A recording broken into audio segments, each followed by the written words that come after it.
পঞ্চ সহোদর পতিত পাবন হেতু হইলা অবতার।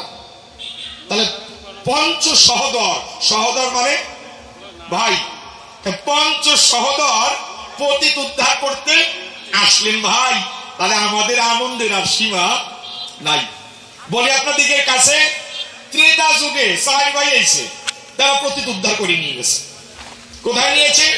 এক বিষ্ণু চতুরাংশে জন্মিল রাম রঘুবংশে, রামচন্দ্র, তার ভাই লক্ষণ, ভরত, শত্রুঘ্ন। আপনাদের এই ধারণা রামচন্দ্রকে বাদ দিলে ভরত শত্রুঘ্নের কথা বললে এদের লীলা শেষ করে একদিনে পারা যাবে না। যাবে? যদি শুধু লক্ষণের কথা বলা হয়, পতিত উদ্ধার করতে সে কি করছে, তার 4 ভাই এসে একজনে কিন্তু বসে থাকে নাই, সবাই কিন্তু কাজে নেমে পড়ছে। তা 4 ভাই এসে ত্রেতা যুগকে উদ্ধার করলেন। কে কে আসলেন? রামচন্দ্র, লক্ষণ। ভাইয়ের জন্য কি করা লাগে পতিতদের দেখাই দিলেন, মানুষদের শিখাই দিলেন। 14 বছর অনাহারি থেকে, অনিদ্রায় থেকে রাবণের ছেলে মেঘনাথকে বধ করেছে। ভরত মানুষকে শিক্ষা দেওয়ার পরে মানুষকে দেখাই দিল বিচারের কথায়, মাতা গুরু পিতা গুরু গুরু জ্যেষ্ঠ ভাই। আপনাদের কাছে এই ধারণা রামচন্দ্র বনবাসে গেল, পাদুকা জোড়া ভরত রেখে দিল, পাদুকা জোড়া সিংহাসনের উপরে রেখেছিল, একদিনও সিংহাসনে বসল না। দেখে দিল ধারণা এই তোমার বনবাস পূর্ণ হয়ে গেলে একদিনও যদি দেরি হয় তাহলে আমি এই পরাণ আর রাখবো না। ভরতের প্রেম দেখেছেন, ভক্তি প্রেম। বলে আপনাদের কাছে ওই যুগ শেষ হয়ে গেছে। এরপরে আসলো দাপর।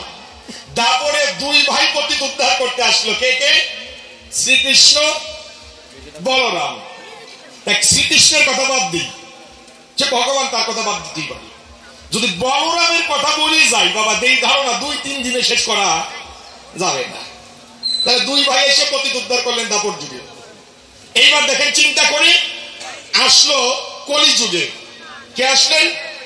এসো গৌর নিতাই তোমরা 2টি ভাই দ্বিজমণি দ্বিজরাজ হয়ে। মহাপ্রভুর কথা বাদ দেন, যদি নিত্যানন্দের কথা বলা হয় 2-4-10 দিনে ওই শাস্ত্র বলে শেষ করা যাবে না। গৌরের কথা বলা লাগবে না, নিতাইয়ের কথা বললেই হয়ে যাবে। তা নিতাই মানে 2 ভাই আসলো, গৌর নিতাই। এসো গৌর নিতাই তোমরা 2টি ভাই। তাহলে 2 ভাই পতিত উদ্ধার করতে আসলো, তাই তাদের 2 ভাইয়ের গুণের আর সীমা নাই। এইবার কলিযুগের শেষে পতিত উদ্ধার করার জন্য আসলো কি 5 ভাই। ওই যে বন্দনা ওনার লেখা দিয়ে ওনার একটু ধরতে হবে। জয় শ্রী স্বরূপ দাস পঞ্চ সহোদর পতিত পাবন হেতু হইল অবতার। মানে তোমরা 5 ভাই পতিত উদ্ধার করার জন্য অবতার হলে। পঞ্চ সহোদর পতিত পাবন হেতু হইল অবতার, মানে 5 ভাই পতিত উদ্ধার করার জন্য অবতার হলে। কিন্তু এই ধারণা একমাত্র হরিচাঁদ ঠাকুরের বাদ দিলে আর কোনো ভাই কোনো ঠিকুজি কুষ্টি পাওয়া যায় না। ওইগুলা আনছো কি জন্য গোসাই? এই জায়গায় প্রশ্ন না বাবা, প্রশ্ন আমার সামনে, হিসাব হলো সামনে। তাই শাস্ত্রে তোমার লেখায়, এটা আমি অন্য কারো লেখা না, তোমার লেখা। তুমি বললে কি এই জয়শ্রী স্বরূপ দাস পঞ্চ সহোদর পতিত পাবন হেতু হইল অবতার। তাহলে ওনাদের কাজ কি? পতিত পাবনের জন্য 5 ভাই অবতার হলো। বসে শোনেন বিজ্ঞ দলক। একদিন বৈষ্ণব দাস ডেকে সব ভাইকে ডেকে বলল, এখন আমাদের বিভাগ হয়ে যাওয়ার সময় এসেছে, মানে ভিন্ন খাওয়ার সময় এসে গেছে। তখন একজন ভাগ করলো, 300 টাকা করে পেল। হরিচাঁদ ঠাকুর ডেকে বলল তাদের কাছে আমার কাছে আরো কিছু টাকা আছে। তখন ওই টাকাটা ভাগ করে এক ভাই বোধহয় 500 টাকা করে ভাগে পেয়েছিল। 2 ভাই আলাদা হয়ে গেল আর 3 ভাই এক জায়গায় রয়ে গেল। এইবার তোমার কাছে আমার জানার বিষয়, 5 ভাই যদি পতিত উদ্ধার করতে আসে, বলো তুমি সবার পাশে আমার কথা মানো। 5 ভাই পতিত উদ্ধার করতে আসে নিজেরা ভিন্ন হয়ে গেল কেন? কি বাবা? 5 ভাই মিলে পতিত উদ্ধার করার কথা, কিন্তু তা করে নাই। তা করলো কি? ভিন্ন হয়ে গেছে। আমার কাছে বলেন দেখি, ভগবানরা যদি ভিন্ন খায় আমরা যাবো কোন দলে? ভগবানের বাইরে যদি ভিন্ন খায়, পৃথক হয়ে যায়, তারাই যদি মিল না থাকে আমরা যাবো কোন জায়গায়? এই ভিন্ন হওয়ার কারণ তোমার কাছে জানতে চাই। এইবার দেখেন চিন্তা করে সবাই এক কথা ব্যাখ্যা করে। সেই ব্যাখ্যাটা কি? এই জগতে তুমি যে ধর্মটা প্রচার করলে, লিখলে, তাকে বলা হয় মতুয়া ধর্ম। মতুয়া ধর্ম বলা হয় না? কিন্তু সবাই কয়, আমি শুনেছি, বলেন আপনারা, এই মতুয়াদের মধ্যে ব্রজ প্রেমে ভরা, মতুয়াদের মধ্যে ব্রজ প্রেমে ভরা। তা তুমি আমার কথা নাও, এই মতুয়াদের ব্রজ প্রেমটা কি বলতে রাখবে না বাকি? সুন্দর করে আজকে সবাইকে বুঝাও ব্রজ প্রেমের কি মহিমা, বেদেও দিতে নারে সীমা। ব্রজ প্রেমের ঈশ্বর আমার স্বয়ং কৃষ্ণ হয়, বসে শোনেন নরনারী। আর যত গোপ গোপী ছিল বৃন্দাবনের ভিতরে, একমাত্র রাজরাজেশ্বরী আমার রাধা কৃষ্ণ ছাড়া, তাই ব্রজ প্রেম উদ্ধার করার জগতে কিছু নাই। কিন্তু আমি তো এই ধারণা, তোমরা মতুয়া যারা, দেখে বলো দিয়ে কাঁদতে কাঁদতে নয়ন ধারা, মতুয়াদের ভিতরে ব্রজ প্রেম ভরা। আজকে জানতে চাই মতুয়াদের ব্রজ প্রেম কোন জায়গায়, কিভাবে পাওয়া যায়, এইটার জবাব দিবা। কি বাবা ভেজাল করতেছি না কেন? এটা আমাদের জানা দরকার প্রত্যেকের, যে মতুয়া প্রেমটা ব্রজ প্রেমটা কোন কোন জায়গায়। এই জন্য আমি বাবা জানার জন্য বলছি, কিন্তু বলার ধরনটা একটু আমার আলাদা। হ্যাঁ, কেননা ওই একজন কাছে তুই কাঁদিস কেন? আমি কাঁদি না, আমার মুখ এইরকম। হ্যাঁ, আমার ভাষাটা এইরকম। এই দুটো প্রশ্ন হয়ে গেছে এইবার বলে আপনাদের কাছে। তাই এইখানে মতুয়াদের ভিতরে আর একটা ভালো কথা আছে। সেই কথাটা কি? সবচেয়ে ভালো কথা বলছে, লয়ে নিজ নারী সাজ ব্রহ্মচারী, এরাইতে বেভিচার আমার হরি প্রেমের অপার লীলা, লীলাবতী সাধ্যকা। লয়ে নিজ নারী সাজ ব্রহ্মচারী, এই কথা তো খুব বাহাদুরি। তাই এই কথা সব মতুয়ারা বলে, আমিও তোমার কাছে দিলাম বলে বলে লয়ে নিজ নারী সাজ ব্রহ্মচারী। এই কথাটা কার? শ্রী শ্রী গুরুচাঁদ ঠাকুরের লেখায় প্রকাশ পেলেন তার গোসাই। কথাটা কে বললেন? গুরুচাঁদ ঠাকুর। কি বললেন? লয়ে নিজ নারী সাজ ব্রহ্মচারী। এইবার তোমার কাছে জানতে চাই, এই তো একটা উপদেশ, লয়ে নিজ নারী সাজ ব্রহ্মচারী, কিন্তু ব্রহ্মচারীটা সাজবে কোন কায়দায়, হবে কোন কায়দায়? এই গুরুচাঁদ ঠাকুর আর হরিচাঁদ ঠাকুর কোন জায়গায় কইয়ে গেছে, এইটা তোমার কাছে আমি জানতে চাই। কি বলেন? আমি আপনাকে বললাম যে শিক্ষিত না হলে দেশে চলা যায় না। তখন আমি বলবো, শিক্ষিত হতে গেলে আপনার স্কুলে ভর্তি হতে হবে, প্রাইমারিতে ভর্তি হতে হবে, প্রাইমারিতে পরীক্ষা দিতে হবে, হাই স্কুলে যেতে হবে, হাই স্কুলের পরে কলেজে যেতে হবে, কলেজের পর ভার্সিটিতে যেতে হবে, ভার্সিটিতে গিয়ে এইভাবে এই কয়টা সাবজেক্টের উপরে পরীক্ষা দেবে, তারপরে তুমি একজন শিক্ষিত মানুষ হিসেবে বিএ পাস করে দাবি করতে পারবে। কিন্তু খালি গুরুচাঁদ ঠাকুর বলে গেছে লয়ে নিজ নারী সাজ ব্রহ্মচারী। আমি তোমার কাছে জানতে চাই, এই ব্রহ্মচারী সাজার প্রসেসটা কি কি বলো আমার কাছে। হরিচাঁদ গুরুচাঁদ ঠাকুর কোন জায়গায় কারে শিখাই দিয়ে গেছে, কিভাবে নারী নিয়ে ব্রহ্মচারী হয়, এইটা তোমার কাছে জানার বিষয়। বাবা প্রশ্ন করতে আমি পারি না? যে ঠাকুর বলল লয়ে নিজ নারী সাজ ব্রহ্মচারী, এর প্রমাণ কোন জায়গায়? ঠাকুর কি কাউকে দেখাইছে যে এর মতো হও, এর মতো হও? যদি এর মতো হতে পারো তাহলে আমার কথা ধরো, আমার কথা লবে, আমার এই তিনটা প্রশ্নের জবাব তুমি দেবে। আমি এই ধারণা আমি তোমার বেশি জানাবো না, কেননা আমি মতুয়া সম্পর্কে কিছু ভালো জানি না, বুঝিও না। যদি কিছু বুঝাও এরপরে হয়তো জবাব দেওয়ার পরে কিছু বলা যেতে পারে। কেমন বুঝতে পারছেন আমার কথা? শাস্ত্রে বললেন লয়ে নিজ নারী সাজ ব্রহ্মচারী। আপনারা একটা কথা জানেন, এক ঋষি ছিল যার নাম মানধাতা। মানধাতা ঋষি 49 জন মেয়ে এক ঋষির সঙ্গে বিয়ে দিয়েছিল। 49 জন মেয়েকে এক ঋষির সঙ্গে বিয়ে দিলেন। সেই ঋষির নাম সৌভরী ঋষি। সৌভরী ঋষির সঙ্গে মানধাতার 49 জন মেয়ে বিবাহ দিয়ে দেয়। বিয়ে দেওয়ার পরে শ্বশুর গেছে জামাই বাড়ি 12 বছর পর। আমরা তো গরো গণ যাই, তাই না? আর ঋষি গেলেন কত বছর পরে? 12 বছর পরে। দেখেন সৌভরী ঋষির কাছে যখন যায় 12 বছর পরে জামাই বাড়ি গেল, তো প্রথম মেয়ের সঙ্গে দেখা হয়। বাবা ডাক দিয়ে কয়, ওমা কেমন আছিস? প্রণাম করি বাবার পায়, মাথাবার পায়। মেয়ে ডাক দিয়ে কয়, বাবা খুব ভালো আছি, তবে একটা দুঃখ আছে। মানধাতা ঋষি দেখে কয়, যদি ভালো থাকিস তার দুঃখ থাকে কোন জায়গায়? ভালো থাকিস তো দুঃখ থাকে কোন জায়গায়? এই সময় মেয়েটা দেখে বলে, বাবা আমি ভালো আছি কেন জানো? তোমার জামাই আমার কাছে বেশি থাকে, আমারে বেশি ভালোবাসে, এই ধারণা আর কোন বোনের কাছে সে যায় না, এই জায়গায় দুঃখ আছে। সে শুধু আমার কাছেই নয়, আমাকেই ভালোবাসে, আর কোন বোনের কাছে যায় না কোনো সময়। তা অন্য অন্য বোনরা যে কষ্ট পায়, আমাদের তো একজন জামাই, একজন স্বামী, আমার কাছেই থাকে, আর কারো কাছে যায় না। এখন বাবা চিন্তা করে তাহলে তো বিপদ হয়ে গেছে, আর 48 জনের অবস্থা কি আছে? ওই মেয়েকে বাদ দিয়ে আর এক মেয়ের ঘরে যায়। সেই মেয়ের কাছে যখন দাঁড়ালো, মানধাতা ঋষিকে প্রণাম করে ডেকে বললো, বাবা ভালো আছো? হ্যাঁ, তুই কেমন আছিস? মেয়েটা ডেকে বলে মানধাতা ঋষির কাছাকাছি, বাবা আমি ভালো আছি, তবে একটা দুঃখ আছে। কি দুঃখ? তোমার জামাই শুধু আমাকে ভালোবাসে, আমার পাশে নয়, আর কোনো বোনের কাছে যায় না, এই জায়গায় দুঃখ হয়। মানধাতা ঋষি চিন্তা করছে, ভালো। আগের মেয়েও বললো তার কাছে ছাড়া কারো কাছে যায় না, এই মেয়েও বললো তার কাছে ছাড়া কারো কাছে যায় না। আর একটা মেয়ের কাছে যায়। যখন আর একটা মেয়ের কাছে গেল, মেয়ে প্রণাম করে ডেকে বললো, বাবা ভালো আছি তাই, তবে এক জায়গায় দুঃখ পাই, কি? আপনার জামাই শুধু আমাকে ভালোবাসে, আমার পাশেই থাকে, আর কোন বোনের ঘরে যায় না। এক এক করে 49টা মেয়ের কাছে গেল। 49টা মেয়ে এক কথাই বলেছিল, বাবা আপনার জামাই আমাকেই ভালোবাসে, সারা রাত সারাদিন আমার কাছে থাকে, এই ধারণা আর কারো ঘরে যায় না। এটাই নারী নিয়ে ব্রহ্মচারী বলা হয়, যে একই পুরুষ একই সময়ে 49 ঘরে থাকতে পারে, ব্রহ্মচারী আমি বলি তারে। এই যে তোমরা যে মতুয়া যারা বললেন লয়ে নিজ নারী সাজো ব্রহ্মচারী, এই সাজে কোন কায়দায় বলো আমার কাছে? এমন কোন প্রমাণ এই মতুয়ার মধ্যে কি আছে যে নিজ নারী নিয়ে ব্রহ্মচারী সেই যে এইরকম করে দেখাচ্ছে? আমি শাস্ত্রের একটা প্রমাণ দিলাম, তুমিও পারলে শাস্ত্রের 2-1টা প্রমাণ দিও। তাই একটা গান গাই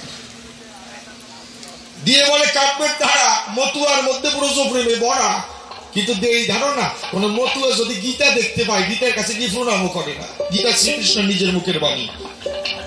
যদি ব্রজপ্রেমে ভরা হয়, বৃন্দাবনের গোপীরা যারা তুলসীকে প্রদক্ষিণ করে কীর্তন করতো, তারা বৃন্দাবনের গোপী যারা রাধা কৃষ্ণ বলে হয়েছে আত্মহারা, তাই বৃন্দাবনের ব্রজপ্রেম যদি মতুয়াদের ভরা রয়, তাহলে রাধা কৃষ্ণকে পুজো দেয় না কেন? এটা আমার জানার অভিপ্রায়। কি বল? ব্রজপ্রেম যদি হয়, তা ব্রজের ঈশ্বর আমার কৃষ্ণ না, কিন্তু তারে তো কোনো মতুয়া মানে না। তুমি আমার কথা লবে, এই ব্রজপ্রেম কিভাবে মতুয়ার ভিতরে হলো? রাধা কৃষ্ণ বাদ দিয়ে মতুয়ারা কি করে ব্রজপ্রেম উদ্ধার দিল, তাই তোমার কাছে আমি জানতে চাই। বাবা কোন পেশাই প্রশ্ন তো করি নাই, সোজা প্রশ্ন করছিল বাবা, একবার জিলাপির মতো সোজা। আমার মধ্যে কোনো পেশ নাই। জিলাপি আপনাকে আড়াই পেশ সোজা হয় না? আরে ভাই আমার মতো লোকের বেলায় বললে জিলাপি সোজা হয়ে যায়। হ্যাঁ, কোন কায়দায় বলি? আপনাদের পাশে এক লোক জিলাপি খেতে, হ্যাঁ না, আমার মতো এক লোক জিলাপি খেতে খুব পছন্দ করে, তো চিন্তা করে কতদিন আর জিলাপি কিনে খাবো।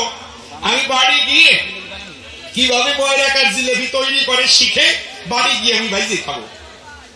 কি দিব তার পরিচয়? এইবার ওই লোকটা ময়রাকারের কাছে যায়, গিয়ে দেখতে পায় ওই গ্লাস বাসা ছিদ্র করা রয়, ওর ভিতরে আটা ময়দা গোলা দেয়। আটা ময়দা গোলা দেওয়ার পরে যখন যায় গরম তেলের গোচরে, তখন নিচ থেকে আঙুল সরাইয়ে দেয়। এরপর দেখবেন আড়াই পেঁয়াজ দেয়, সামনে এক ঝুল দেয়, পেঁয়াজ দেয় আর ঝুল দেয়। ওই কিন্তু ঝুলের তো কি পেঁচায় আর ঝুল, তো ঠিক একবারে ময়দা কাঠের মাথার দিক তাকাইয়াছে, ঝুল ঠিক আছে, ঝুল আর পেঁয়াজ। তাড়াতাড়ি বাড়ি চলে যাইছে। বাড়ি আইসে ওই গ্লাস একটা ছিদ্র খুলে দাদা ওর ভিতরে ময়দার ওই আটাগুলা দিয়ে দিচ্ছে। দিয়ে যখন তেলের কাছে গেছে, ভাই নিচ থেকে আঙুল সরাই দিছে, কিন্তু ওই যে ময়দা কাঠের হাতের পেঁয়াজ ওটা ভুলে গেছে। মা তারটা ঠিকই আছে, ঝুলটা ঠিকই আছে, কিন্তু হাতের পেঁয়াজ ভুলিয়ে গেছে। ওই দিন একবারে সোজা সোজা জিলেবি হয়ে গেছে। তা আমি একটু সোজা জিলেবি ভাইয়ে যাই। যখন তো আছে ভালো একটা গান করি, এরপরে আবার অন্যদিকে যাবো। বাবা যেমন জানার জন্য প্রশ্ন করেছে, জানার জন্য নয়, কারণ আমরা 2 সরকার মিলে গান গাবো, আনন্দের কথা কব। দেখেন এই জগতে বললেন তাই সৃষ্টিকর্তা একজন, তাই না? আজকে তার কাছে আমি ইসলাম ভাইদের জন্য একটু জানতে চাই, সেটা কি এক ব্রহ্ম দ্বিতীয় নাস্তি, ভেজ্ঞানে জীবের শাস্তি। ব্রহ্ম এক, তার কোন দ্বিতীয় নাই। কিন্তু আপনাদের কাছে এই ধারণা 3 কোটি আর 5 কোটি নিয়ে ছাড়া আর কেউ, কোন মুসলমানরে যদি এখন 1 লক্ষ টাকা দাও, এই হরিনাম ডাঙ্কা বাজাই নেবে, মসজিদে নেবেন? 1 লাখ টাকা দেওয়া নেই। 1 লাখ টাকা দিয়ে যদি বলা হয় 3 কোটি আর 5 কোটি, দুজন বাদ দিয়ে, মানে দেশের ভিতরে ওই দুটি মানুষ, তাই না? ওই ঘটনা সবাই জানি। ও বাদ দিয়ে কার কেউ আছে? 1 2 দিয়ে তো দেশ চলে না। দেখেন, একটু চিন্তা করে, ঠাকুর হরিনাম নিয়ে আসলো কলিজি উদ্ধার করার দলে। কোন মুসলমানের বাইরে গিয়ে যদি কই আমি 1 লক্ষ টাকা দিবানে, আপনারা খোল করতাল নিয়ে বা ডাঙ্কা নিয়ে মসজিদে গিয়ে হরিনাম দেবেন, দেবেন আর ফিটে না, ওটা তো ওনার জন্য রেখে যাচ্ছে। যা কন্তর আছে ভাবো, তাই তুমি আমার কথা নামে হরিনাম দিয়ে যদি জীব মুক্তি দেবে, আমি এই ধারণা মুসলমানরা কোনদিন হরিনাম নেবে না। তারা বলবে কি লা ইলাহা ইল্লাল্লাহু মুহাম্মাদুর রাসূলুল্লাহ। আমি তোমার কাছে জানতে চাই, হরিনাম ছাড়া কলিযুগের গৌরাঙ্গ মহাপ্রভু বলছে মুক্তি নাই, আর এই হরিনাম নিয়ে আসলেন। আর একখান কথা আবার জাগিয়ে গেছে। দেখেন, এই ঠাকুরের আমার এই গুরুদেবের লেখা আছে, 4 যুগে লীলা করে গেছে, তাই কোন লীলায় শান্তি হয় নাই। এইবার সংসার ধর্ম প্রচার করতে উনি নিজে আসলেন।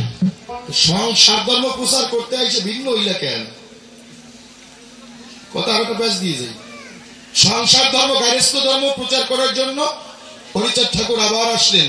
কারণ গৌরাঙ্গ মহাপ্রভু মাকে দিলেন ধারণা, আমি আবার তোমার গর্ভে যাব, তখন সংসার লীলা আমি প্রচার করব। কিন্তু সংসার লীলা, গার্হস্থ্য প্রশস্ত ধর্ম প্রচার করতে এসে তুমি সংসারটাকে আলাদা করলে কেন? ভাইরা ভাইরা আলাদা হয়ে গেল কেন? সংসার লীলাই যদি তুমি প্রচার করবে, সংসার ধর্ম যদি প্রচার করবে, তবে তোমার একটা ছেলে ভালো আর একটা ছেলে খারাপ হলো কেন? তাই উমাচরণের কথা, উমাচরণ আছে না? আমি তো এই ধারণা, বাবা আমরা না জন্মাইতে ভুল করতে পারি, ভগবান তোমার তো জন্ম দেওয়ার কোন ভুল থাকার কথা না। কি বলেন? আমাদের ছেলে কানা করাবো বইতেই পারে, আমরা জন্মানোর কৌশল জানি না। সচেতন নাগরিক যারা ইচ্ছা করলে পরে দিনক্ষণ তিথি থেকে সন্তান জন্মায়, তারা ওই সন্তান খারাপ হয় না। তুমি সংসার ধর্ম প্রচার করতে আইসা আমার কাছে খুলে বলো, উমাচরণ তোমার কোন জায়গাতে কোন বীজ দিয়ে জন্মাইছিলে যার জন্য কথা শুনলো না?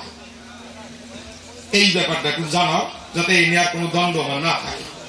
এইবার বলো, সবার পাশে হরিনাম মুসলমান বাইরে নিবে না, তাদের মুক্তি হবে কিসে? নারী নানা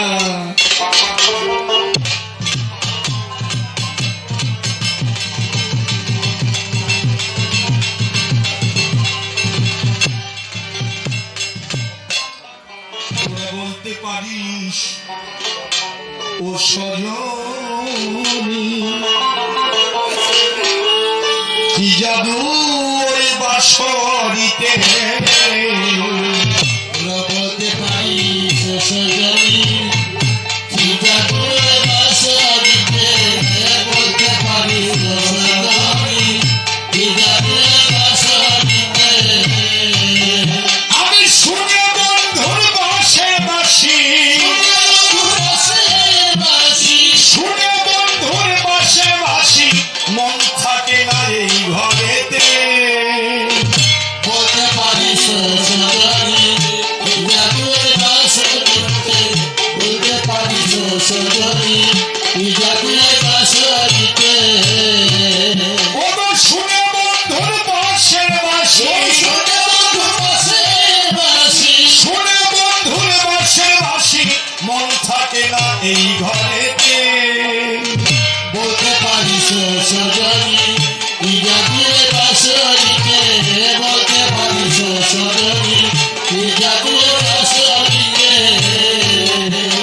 নাম ধরিয়া বাজায় সে বাঁশি,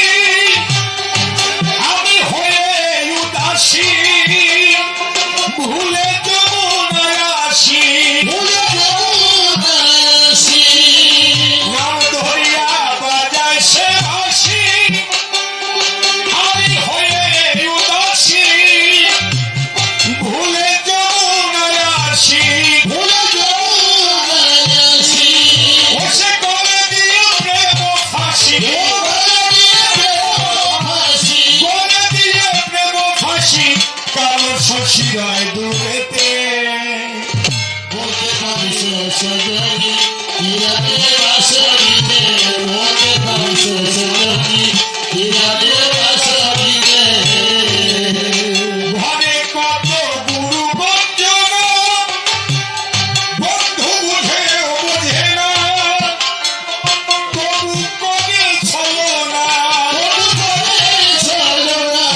কত গুরু বঞ্চন বন্ধু বুঝেও বোঝে না তবু কবে ছলনা আমি মন দিয়ে তার মনে পেলাম না মন দিয়ে তার মন পেলাম না কাঁদি একা নির্জনেতে বলতে পারি সজনী রাতে বাসরিতে বলতে পারি সজনী রাতে বাসরিতে ও বন্ধু এই ছিল মনে আমার কাদায় গোপনে থেকে মনের কোণে বন্ধুর এই ছিল মনে আমার কাদায় গোপনে সে থেকে মনের কোণে আমার বাঁশিতে কুলে এনে বাঁশিতে কুলে এনে ঝড়ায় বাড়ি নয়নেতে বলতে পারি সজনী রাতে বাসরিতে বলতে পারি সজনী রাতে বাসরিতে ও এখন করি কি উপায় হলো প্রাণে বাঁচা দায় তবু মনে তারে যায়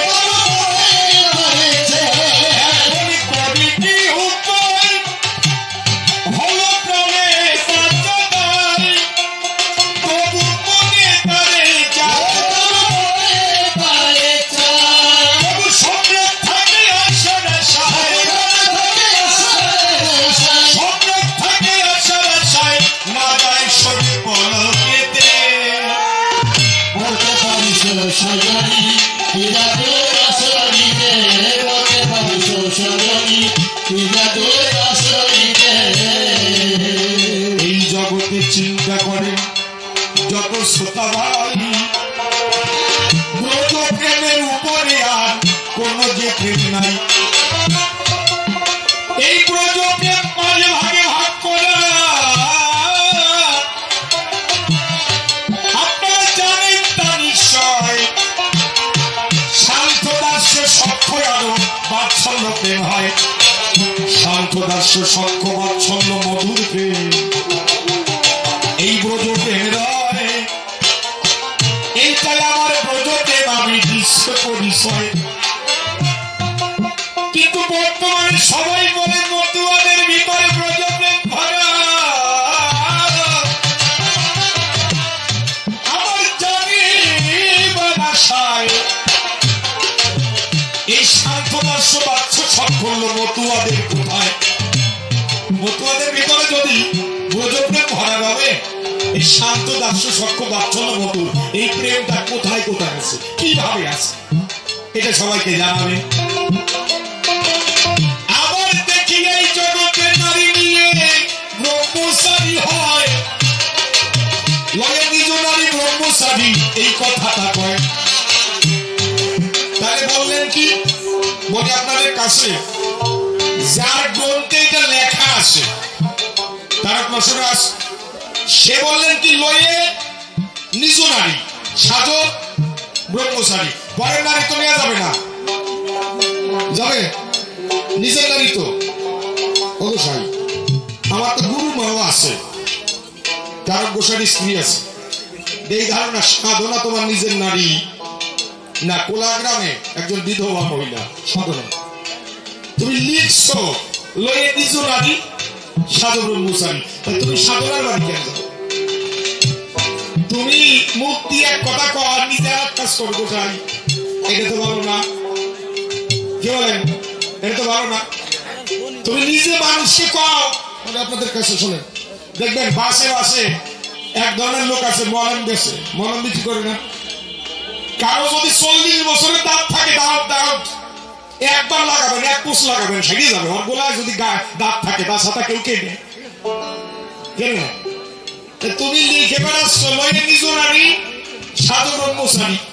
নিজ নারী দিয়ে নারী নিয়ে যদি ব্রহ্মচারী হয়, তুমি কোলাও গ্রামে যাও কেন? তোমার নিজের বউ নেই, ওই সাধনার কাছে কেন গেলে? সেটা তোমার নিজের নারী।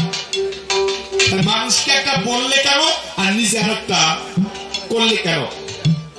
হ্যাঁ, তবে আমার জানার বিষয়টা কোন জায়গায়, অসীম সরকারের একটা গান আছে, গোপনে করো গোপী সাধনা। শেষে লিখলেন, সেই ভাব জানে আমার তারক রসনা, সেই ভাব জানে আমার তারক সাধনা। আমি এই কথাগুলো মানুষকে জানানোর জন্য আমি ওনাকে আঘাত করছি। কেননা আপনারা জানেন বাবা, খেজুর গাছের কাছে রস পাওয়া যায়, কিন্তু পরজোর করে কোনোদিন রসটা আদায় করা যায় না। ধারালো ছুরি দিয়ে যখন আঘাত করা হয়, খেজুর গাছ তখন রস দেয়। আমি আজকে আমার ধারালো বাক্যবান দিয়ে তাকে আঘাত করছি। তারক রসরাজ, সে রসের গাছ। আমি যত আঘাত দেবো তত সে রস উজাড় করে দেবে। এই জন্য আঘাতগুলো একটু একটু দিচ্ছি। অভিজ্ঞান আমি তো তোমারই শিষ্য, যে তোমার গুরু তারক গোসাই অন্তরে আছে। ভাবো, আজকে পাল্লা তোমার সাথে না, পাল্লা তোমার যে শিখাইছে তার সাথে। পাল্লা যে তোমার গুরু তোমার কি শিখাইছে, আর আমার গুরু আমার কি শিখাইছে।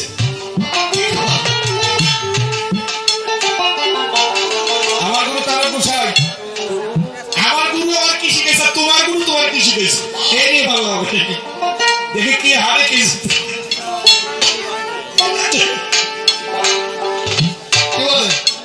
পাল্লা তো এই জায়গায় যে আমার গুরু আমার কি শিখেছে, তোমার গুরু তোমার কি শিখেছে। আজকে দেখা যাবে কার গুরু বড়, সাধনাকে সৃষ্ট করতে পারে। হরিনাম ছাড়া কলিযুগের মুক্তি নাই, এই ধারণা মুসলমান ভাইরা তো নাম নেবে না। তবে তাদের মুক্তির বিধান কিভাবে তাদের মুক্তি হবে, ইসলাম সম্পর্ক তোমার বলতে হবে। এই গারস্থ সংসার প্রশস্ত ধর্ম প্রচার করিতে জগতে এলে হরি, তবে নিজেদের ভাইদের সঙ্গে কেন হলো ছাড়াছাড়ি। গারস্থ ধর্মই করবা, নিজের ভাইকে ভিন্ন হয়ে গেলে কেন? দ্বিতীয়বারে জানতে চাই, সংসার ধর্ম শিক্ষা দিতে আসছে, তুমি ভালো দুটো সন্তান জন্মায় দেখাতে মানুষকে যে এইভাবে সন্তানদের উপর দায়িত্ব পালন করতে হয়।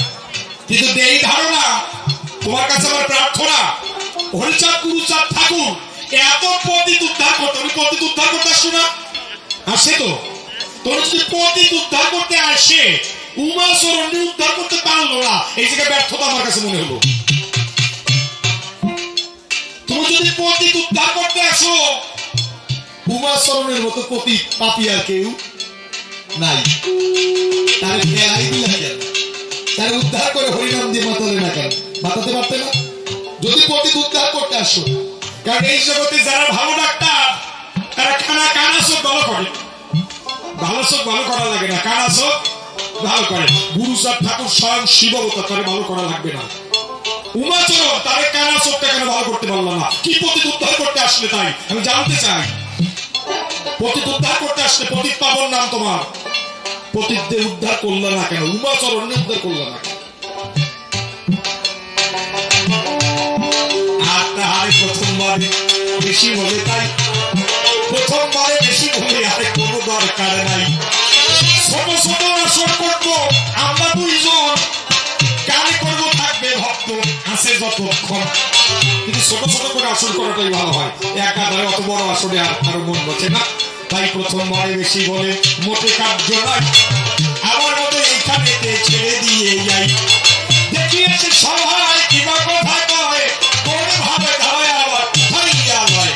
যাকে যাকে করে ধারা কবির কল্পনা, ছেড়ে দিয়ে যাই আমার এই আসনখানা। দেখিয়েছে সবাই কিবা কথা কয়, কোনো ভাবে ধারা আবার উঠাইয়া লয়। এদিকে ওদিকে যত দ্বিজের নন্দন অধীরে দণ্ডবাদ করিলেন গ্রহণ। দণ্ডের মতো আর হতে পারি করি, তবে দণ্ডের মতো আর করতে পারি করি। এই পর্যন্ত আসনখানা ক্ষান্ত হয়ে গেল। প্রেমানন্দে যাতে ইষ্টপতি একবার হরি হরি